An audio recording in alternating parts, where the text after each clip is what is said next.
दर्शकबिन्द, अहिलेको यो कोरोना महामारीले विश्वलाई दुखित बनाइरहेको कुरा त तपाईँ हामी सबैलाई थाहा छँदैछ। हामीले यस कथामा विशेष गरी यो लकडाउनको असरले गर्दा एउटा चेलीलाई केसम्म बन्न बाध्य बनाउँछ भन्ने विषयवस्तुलाई उठाएका छौँ। यस घटनामा रहेका पात्रहरू सबै काल्पनिक हुन्। यदि यो कथा कसैको जीवनसँग मेल खाएमा संयोग मात्र हुनेछ।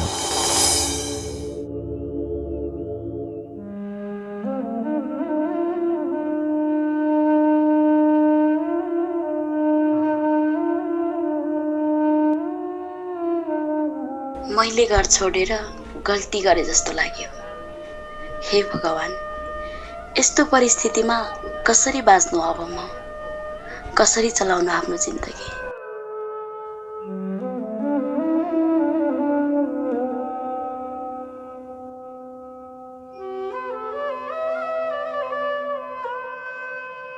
तपाईले डायल गर्नुभएको नम्बरमा अहिले सम्पर्क हुन सकेन। केही क्षणपछि पुनः प्रयास गर्नुहोला। Sorry, the subscriber.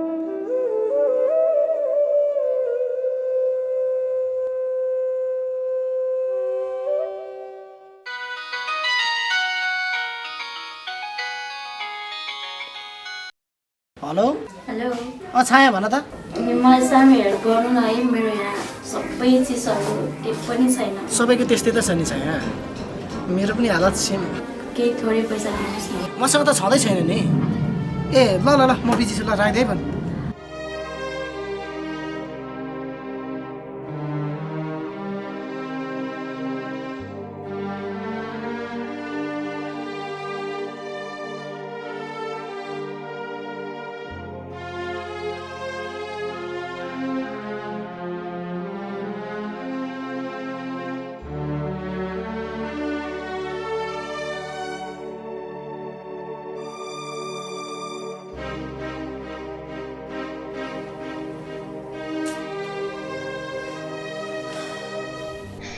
हे प्रभु, म के गरौँ अब? के गरौँ? कसरी चलाऊ यो जिन्दगी? यो भोको पेटले कति दिनसम्म बाँच्न सकिन्छ होला र यहाँ? कसैलाई भनौँ भने पनि कसैले सुन्दैनन्। आफ्ना सबै बिराना भए। यो सहर, यो दुनिया सबै बिरानो भयो।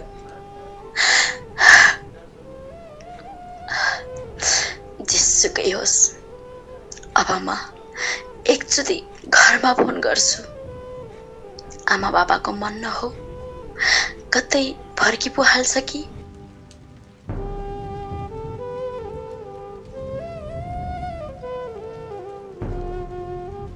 हेलो हेलो मम्मी, भन। हेर्नु न, म त लकडाउनमा परेँ। मसँग केही पनि छैन। हामीले तँलाई जा भनेको थियौँ र? होइन मम्मी, त्यसो नभन्नु न। जे भए पनि म तपाईँको छोरी हो नि। को छोरी? अहिले आएर तँलाई हाम्रो सम्झना आयो? जुन दिनदेखि तँ यो घर छोडेर गइस् त्यो दिनदेखि कोही पनि हैनस्। त मरिसकिस् हाम्रो लागि। मम्मी, त्यस्तो नभन्नु। त जहाँ छेस् त्यही मरिराख। अबदेखि हामीलाई फोन गर्ने होइन।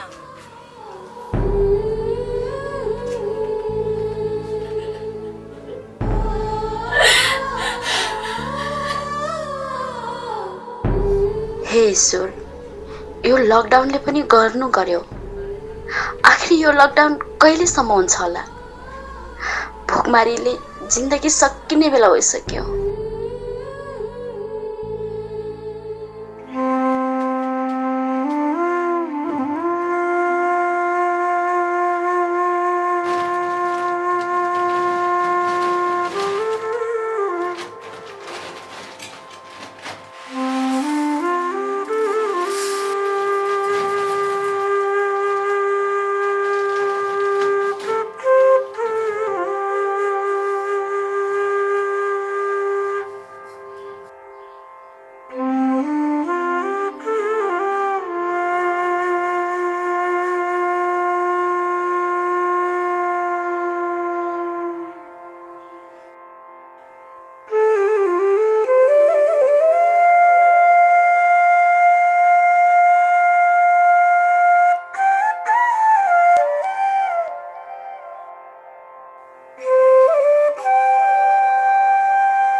प्रभु खानलाई त कुनै सामान पनि छैन, न चामल न ग्यास।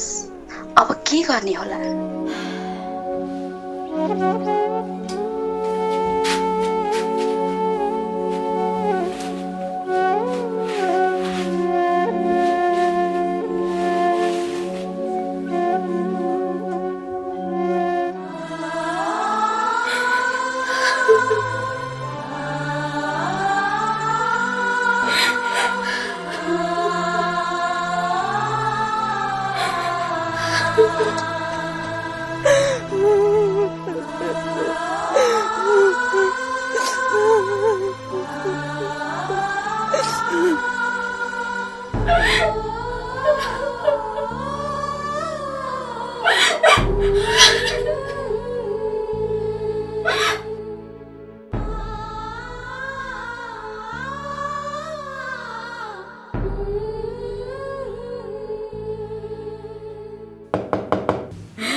घरबेटी बाबु, नमस्ते घरबेटी बा। नमस्ते नमस्ते। आउनु न यता भित्र बस्नु।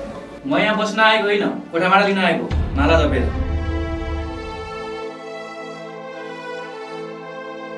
आजभोलि त मसँग 1 रुपियाँ पनि छैन, कोठामा चामल पनि सकिएको छ।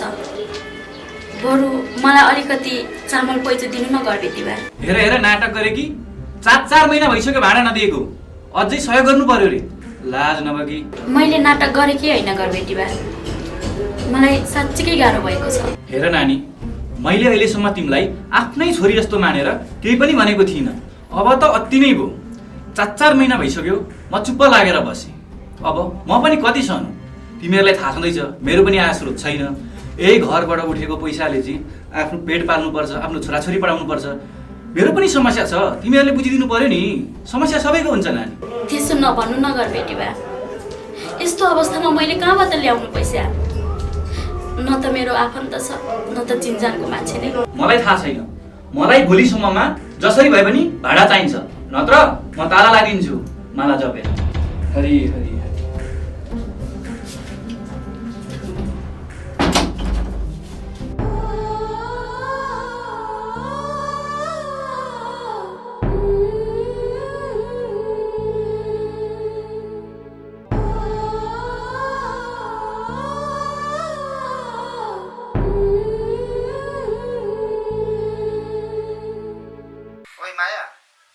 भोलिदेखि त फेरि 1 महिनालाई लकडाउन थपेछ नि।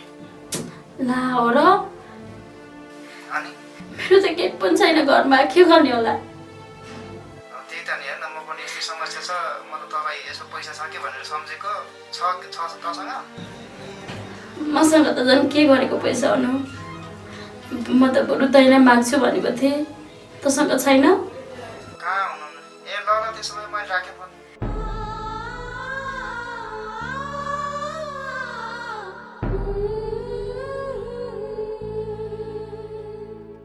सुनिता भन् त। आकाश तिमीसँग बस्न खोजिरहेछ, तिमीले जति भने त्यति दिन्छ अरे पैसा, तिमी बस्छौ त? के रे यस्ता कुराहरू लिएर मसँग नआइज है अबदेखि, भन्देको छु मैले। त्यस्तो भन्न खोजेको होइन, अब एकचोटि बसेकै भरमा त्यत्रो पैसा पाउँछौ भने त बस न त। त आफू जस्तो छस् त्यस्तै सोच्छस् मलाई। अबदेखि फोन नगर मलाई, बुझिस् नि? हेरौँ यसको एटिट्युड पनि कति दिन चल्दो रहेछ मेरो अगाडि।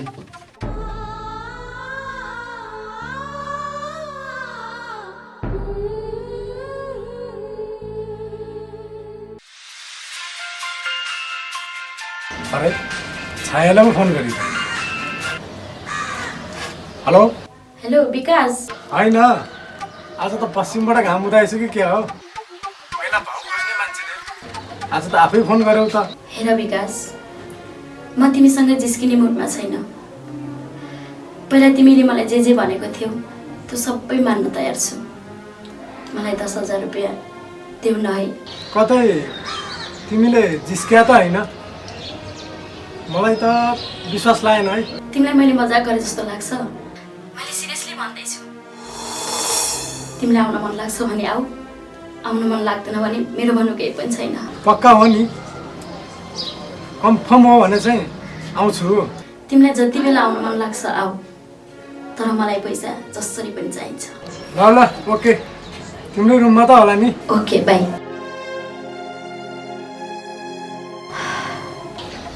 आखिरी माछा जालमा परेरै छ।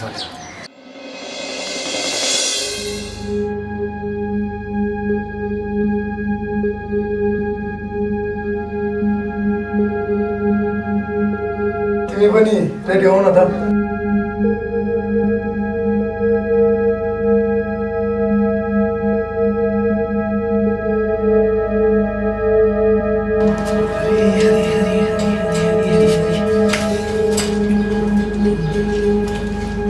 सामान छैन? छ नि।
तिमीले 10,000 भनेको होइन त?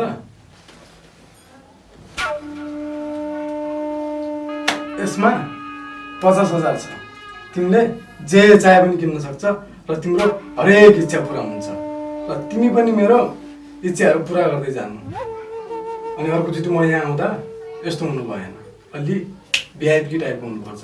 ओके ल, अहिलेलाई म जान्छु ल बेबे।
के गरे नि यो लक्ष्मीहरूले मेरो घरको स्वागत त सबै बर्बादै पारिहाल्यो। हरियो के देख्नु पर्यो आज बिहान बिहान यो कस्ता कस्ता कस्ता पनि मान्छेहरू हुन्छ।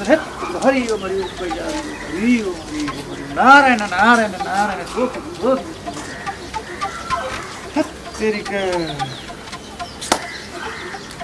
यस्तो अलक्षिण मान्छेहरूलाई कोठामा राखेर काम छैन।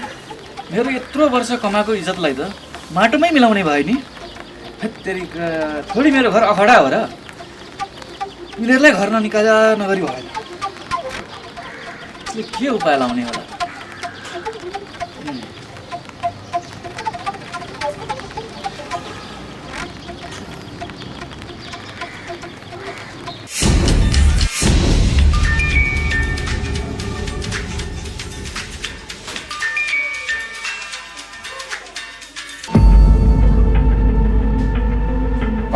मेरो घरमा बस्ने एक युवतीले विभिन्न मान्छेहरू ल्याउने, केटाहरू भेला पार्ने, विभिन्न अनैतिक क्रियाकलाप गरेको मैले देखेँ कि असै साहब। ए त्यस्तो पो? तपाईँ जसरी पनि आउनु पर्यो। तपाईँले रङ्गै हात भेट्नुहुन्छ अहिले आउनुभयो भने। त्यो रत्नबारको गल्लीमा होइन? तपाईँलाई थाहा छ त मेरो घरको लोकेसन, त्यही त हो नि। ए ल हुन्छ, तपाईँले यसो गरिदिनु न, मलाई अर्को नम्बर पठाइदिनुहोस्, म उहाँलाई कल गरेर आउट ड्रेसमा आउँछु। हस् असै साहब। दिदी एकैचोटि यहाँ चुप लागेर बस्न एकछिन। हतार भइसक्यो, एकचोटि मात्रै। पैसा कति ल्याछस्? छ नि पैसा। खैले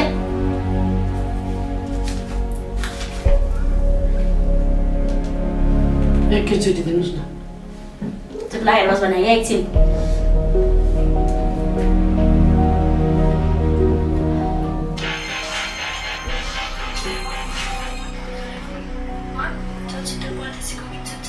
दिदी एकैचोटि दिनु।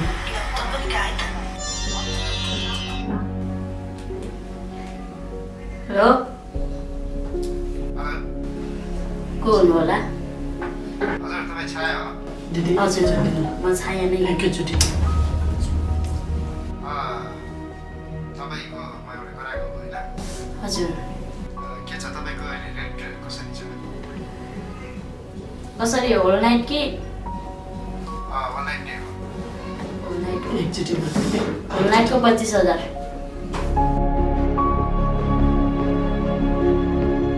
ओके, अनि कुन ठाउँमा आउनुपर्ने? रत्न पार्कको त्यो 20 गल्लीबाट आउनु न। एकचोटि मात्रै के एकचोटि। अनि त्यहाँ म ल ठिक छ, त्यहाँ आइसकेपछि म तपाईँलाई कल गर्छु है त। हस् हुन्छ ल। ओके भाइ। एकचोटि मात्रै। कति किसकिस गराके त? खै कन्डम छ? आइ कन्डम त छैन त, मिलाइ। यहाँ त्यसो भए भाग छैन, मिल्दैन। होइन एकचोटि मात्रै के एकचोटि मात्रै। भाग भने सुनेनस्? पुलिस बोलाउँ। जा। के हो आजभोलि त खै फोन सोन पनि छैन। अब पैसा सैसा पठाइदिनु पर्यो त एकदमै गाह्रो भइसक्यो क्या। ए भइहाल्छ, एक दुई दिन पुऱ्याएर बस्छ। ल स्योर हो नि? एकछिन है। अनि अरू के छ त्यतातिर भानु? यस्तै त हो नि, बिन्दास अब के भन्ने। के अब यस्तै छु, सबै कुरा समयले सिकाउने हो।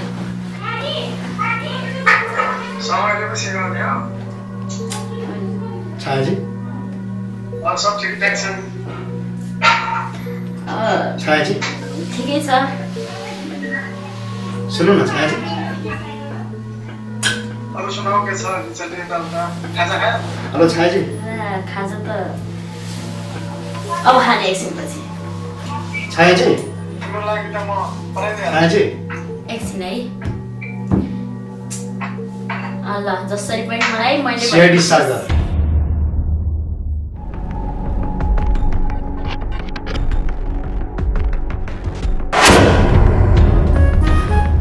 सागर स्वरूप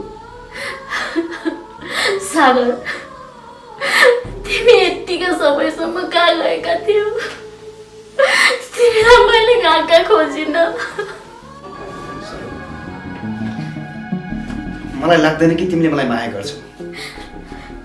यदि तिमीले मलाई माया गर्थ्यौ भने तिम्रो आज यो रूप देख्नु पर्थेन मैले।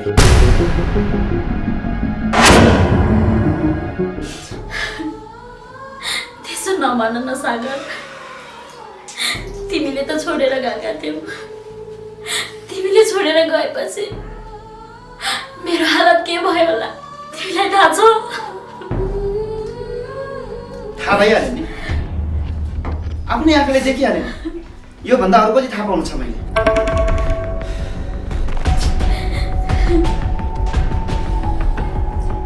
मैले यो आशा गरेको थिएन सर। मैले जुन दिन यो नेपाल सरकारको जागिर खान्छु भनेर गाउँ छोडेको थिएँ, मैले सोचेको थिएँ तिम्रो लागि चाहिँ एउटा सरप्राइज लिएर आउँछु। ठक्क जिन्दगी आज मलाई उल्टो सरप्राइज दियो सर तिमीले। हो, म मान्छु मबाट गल्ती भएको छ। कमसे कम मेरो कुरा त सुन। म कुन बाध्यता र परिस्थितिले यो बाटो रोज्न पुगे? कस्तो बाध्यता छ अनि कस्तो परिस्थिति जसले हाम्रो यो चोखो मायालाई चाहिँ टुक्रा पारेर आज तिमीलाई शरीर बेच्न बाध्य बनायो? हेर सर, मैले तिमीलाई कति माया गर्थेँ थाहा छ होला नि? के आज यही दिन देख्नलाई थियो?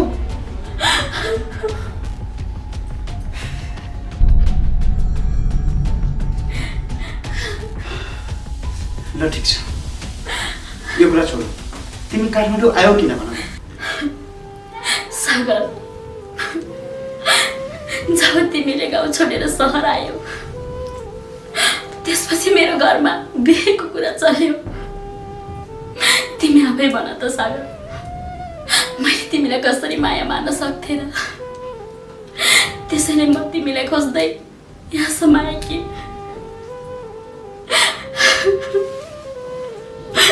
तर सागर, म यो सहरमा रनभुल्न पाएँ सागर, रनभुल्न पाएँ।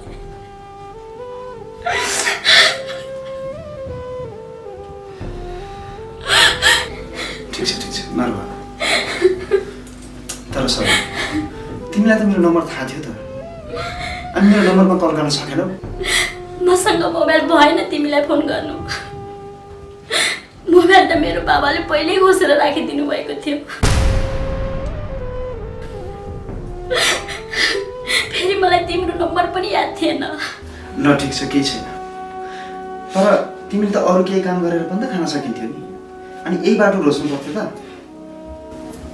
गर्न त मैले अरू नै जब गर्थेँ सागर, तर इमान्दारिताले कमाएको पैसा कहाँ टिक्दो रहेछ र? त्यसै माथि लकडाउन भयो, कमाएका पैसाहरू पनि सबै सकिए। मैले साथीभाइहरूलाई धेरै आहार गुहार गरेँ, तर कतैबाट पनि साथ मिलेन।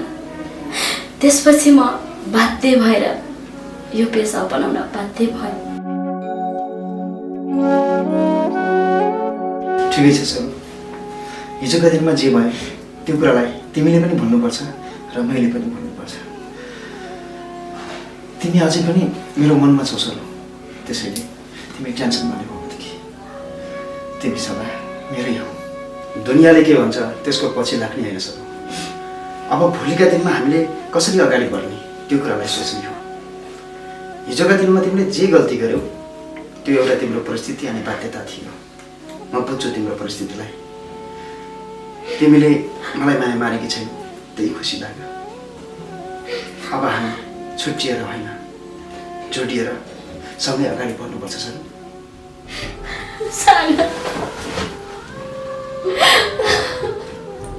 टेन्सन नलिनु सर।